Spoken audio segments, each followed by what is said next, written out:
you mentioned a pill coming out next year. You mentioned you're doing a lot of research. What else do you have in the future coming for Astrobiome? Oh, yeah, this is really exciting. So we are sending the group of strains, the super strains that we're using to the International Space Station. Wow. And we want to see, we call it the Space Microbe Champion. And the winners are going to be studied and cultured.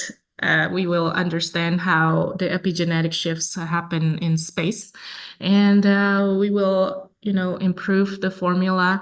It's ever improving because we don't believe in just one formula forever.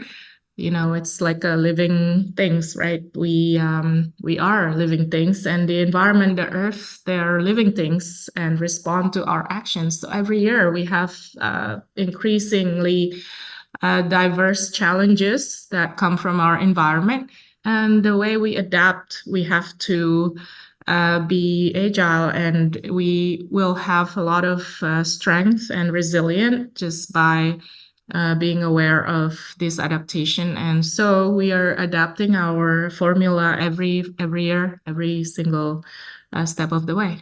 I And like that, yeah, keeping it dynamic. Yeah, because we live in a dynamic world and things change all the time. yeah, We are floating, right, at a very high speed, changing that's throughout the right. universe. So, is it Right. hard to get things into space? Like, how do you go about that? You can't just call up like NASA or like, Elon Musk and say, "Can you send this into space and study it?" Right? That's an expensive venture.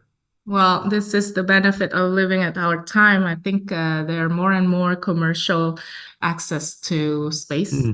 Yeah, Used to be very difficult. It's still very expensive. yeah. We are actually participating in the European Space Agency program. So we got selected, and we're really excited to perform this. And there will be like three different phases. The second one will be sending a mini strawberry plant in a box with our Astrobiome biofertilizer. So we have a product for our food as well. That's So right. You in have it for plants and yeah, vegetables and everything. So it's not just for human consumption.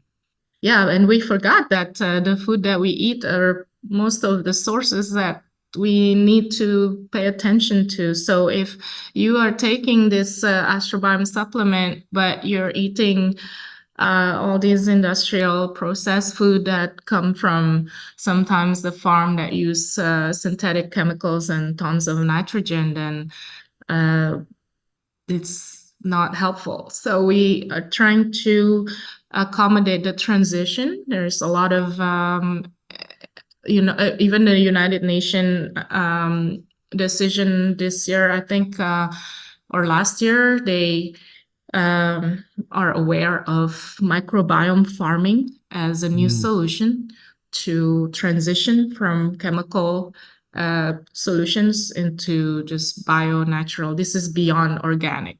I was So gonna we're say, is this like a something you could be including in the regenerative farming push? correct. Yes. Right. Yeah. So So imagine it's this is avoiding any chemical kind of pesticides or growth or fertilizer, I would imagine, too, in a sense, and moving into utilizing this astrobiome. I believe it's the biostimulant you call it. correct. Yes. Yeah, yeah. So we will stimulate the microbiome in the soil to become more active and help the soil to regenerate and use less water because the roots are going to be a lot stronger and naturally repellent to pests and all kinds of predators. Yeah. That's So huge because when you talk about farming in general, even outside a conventional farm, we just stripped the soil regardless, and of yeah, course, regenerative farming is much better, but right now it's a small portion of what we're doing.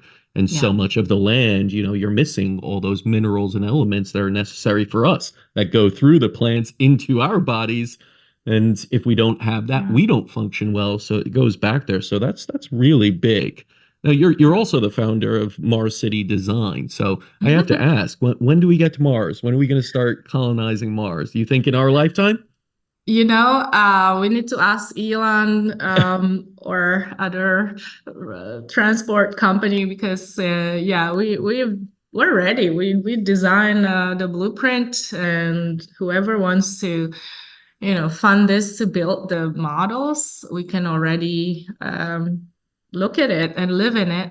But yeah, there are all kinds of aspects like the one-third gravity Hmm. adaptation, the material that we will 3D print. It's already like all kinds of technology, new technologies are born from these blueprints, but we still need to get there, and we still need to send a series of equipments before Yeah. humans are going there. I would recommend not going there now because it's not worth it. So Right. When we that don't want to time die. comes, when that time comes and that equipment is there, would you be willing to go there? Sure. Yes. Yeah. Yeah. I hope I'm still alive with that timeline. Yes, but Yeah. I think at least another generation. 25 years, we Yeah. will be able to witness that. Yeah. At least by then they'll have all this amazing kind of products and be ready for it because there are people like you and companies like Astrobiome out there really optimizing our health, which is so necessary if we're going to Yeah. leave this planet and go elsewhere. We got to be healthy first off to do that. So Absolutely. that's That's really exactly the important. point.